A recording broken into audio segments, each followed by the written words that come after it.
Hello students, उम्मीद है आप सब अच्छे होंगे और अपनी पढ़ाई भी अच्छे से कर रहे होंगे। तो स्टूडेंट्स, आज मैं आप सबको एक चैप्टर यानी कि चैप्टर नंबर 5 जो आपके हिंदी ग्रामर बुक में है और जिसका नाम है संज्ञा और उसके विकारक, उस चैप्टर को समझाने की थोड़ी बहुत कोशिश करूँगी। संज्ञा और उसके विकारक। अब संज्ञा शब्द से हम पहले से ज्ञात है कि संज्ञा कैसे शब्द होते हैं, जो हमने छोटी क्लासेस में भी आगे पढ़ा है। लेकिन उसके विकारक यानी कि विकारक के अंदर और पार्ट्स आते हैं, यानी कि संज्ञा के और भी साथ मेलजोल रखने वाले शब्द, जैसे लिंग, वचन, कारक। अब इन सब का संबंध कुछ ना कुछ ज़रिए से संज्ञा से भी होता है। इसलिए इस चैप्टर में हम संज्ञा और उसके विकारक दोनों चीज़ों को ही पढ़ेंगे। पहले हम संज्ञा से शुरुआत करते हैं। संज्ञा ऐसे शब्द है जो किसी व्यक्ति, किसी स्थान, किसी वस्तु का हमें ज्ञात कराता है, जैसे कि नेमिंग वर्ड्स, जिसको हम इंग्लिश में यूजुअली नेमिंग वर्ड्स कहते हैं। तो ऐसे शब्दों को ही हम संज्ञा कहते हैं। अब संज्ञा के अंदर उसके 3 भेद आते हैं। पहला भेद है व्यक्तिवाचक, दूसरा भेद है जातिवाचक और तीसरा भेद है भाववाचक। अब हम इन तीनों भेदों को थोड़ा जानने की कोशिश करेंगे।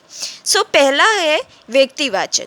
अब व्यक्तिवाचक यानी कि नाम से ही हमें ये पता चल रहा है कि किसी पर्टिकुलर व्यक्ति के बारे में या किसी पर्टिकुलर किसी चीज़ के बारे में हम जब बात करें तब वो व्यक्तिवाचक हो जाता है। यानी कि ग्रुप में से जब हम पॉइंट आउट करके किसी चीज़ को बोल दे या किसी का पॉइंट आउट करके नाम ले ले तो वो व्यक्तिवाचक संज्ञा हो जाता है।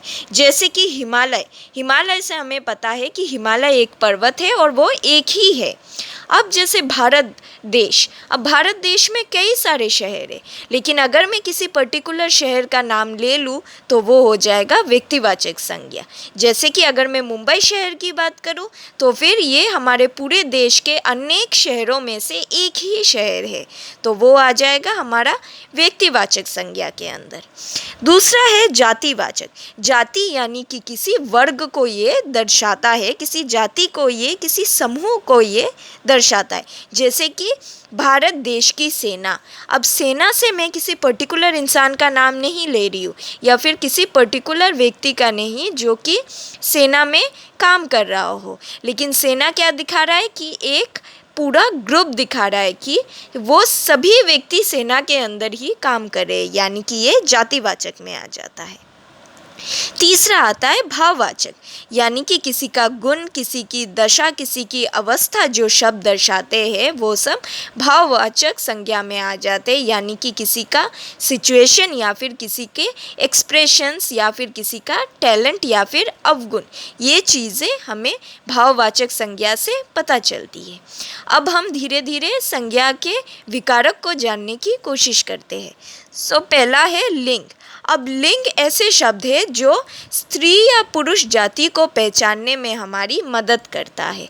जिन शब्दों से हम स्त्री या पुरुष जाति की पहचान कर सके उन शब्दों को ही हम लिंग कहते हैं। अब लिंग को परिवर्तन करने